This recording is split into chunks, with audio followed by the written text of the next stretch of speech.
Sabaho everybody and welcome back to the channel. Today I want to talk to you guys about the CaMixer.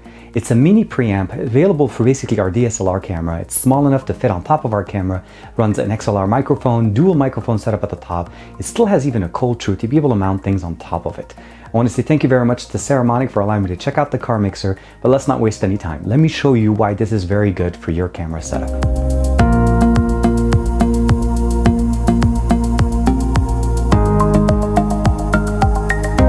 So here we have it, the box. Saramonic's the name of the company. CaMixer is the actual unit that we see in front of us. And this is really functional, and I'll show you guys in a second. But short answer is this is a mini preamp audio mixer kit for your DSLR camera.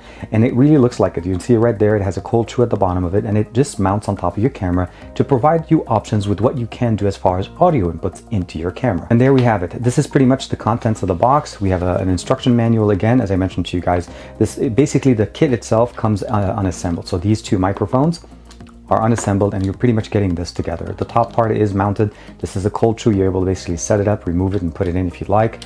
We have an input here on the left side for headphones to be able to monitor the audio going into your device. An output that goes into your device. So this is going to be where you connect directly into your DSLR.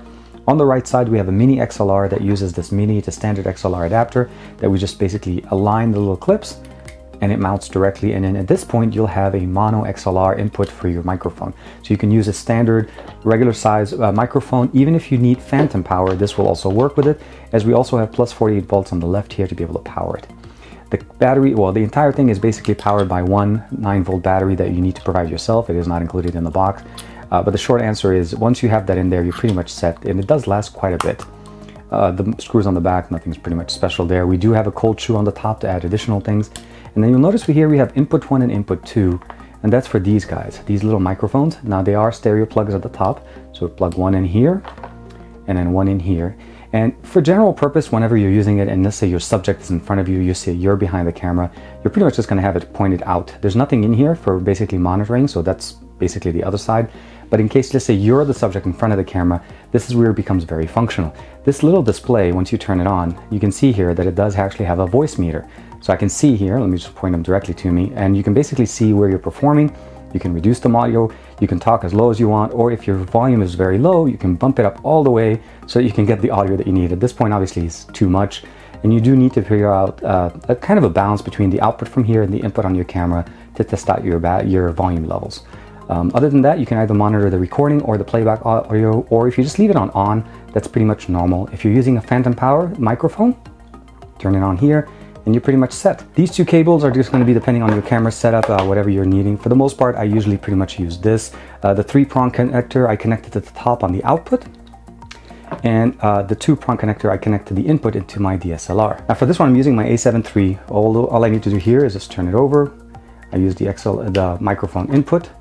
And since I'm going to be in front of the camera most of the time doing this demo for you guys, I'm just going to put it down, face it to me, tighten it up right there, and we're pretty much set. All I have to do is turn on the microphone, turn on the audio, and let's go ahead and switch over to this camera. Okay, so first off, we're going to start off with a baseline. This is the built-in microphone to the A7 III. It's not going to sound too bad, but I'm pretty sure I'm going to have to bump up the volume on this a lot for us to even be able to hear it. So again, this is just the baseline, and we're going to start going through different examples of what this system can do with the A7 III once we plug it in. What you just heard was the microphone audio coming straight from the A7 III. It's not bad, it's just not really usable for whenever you're producing content. The other thing is, obviously I was in an office where it was super quiet, and if there was any kind of noise, that audio would have been lost. So what we're getting now is, obviously, as you may have noticed already, is I'm using the CaMixer to be able to multiply the ports that I have on my camera. By default, we have one 3.5mm headphone jack coming in directly into the camera, and because those two inputs at the top usually, obviously, are supposed to be housing these little microphones that they provided us, can actually be used to, let's say, a lav wired microphone or even a wireless system. As long as the output from the system into your camera is a 3.5mm headphone jack, you now have two as opposed to where you had one. Here's another quick example of the CaMixer using a boom mic. I plugged it into one of the inputs. It's going to convert it and make it into a stereo input into my camera. But not only that, I still have the additional input and the XLR option to be able to hook up 2 additional options. And because we're using the preamp that's built into it, I'm able to actually increase the volume on the input before getting it into the camera, so we don't have to worry about anything. I went ahead and used the microphone XLR input to the right. Now I'm not plugging in any of the other audio options here. One thing you want to keep in mind though is that the actual CaMixer shows me as if I'm recording only mono, but because it's a mixer as usual, it already went ahead and split the audio for me, and it's inputting in stereo. When I looked at the back of the camera, both levels are actually playing in the camera itself, so even though I'm recording mono side directly into the CaMixer and I only see one level, it does actually record stereo directly into the camera.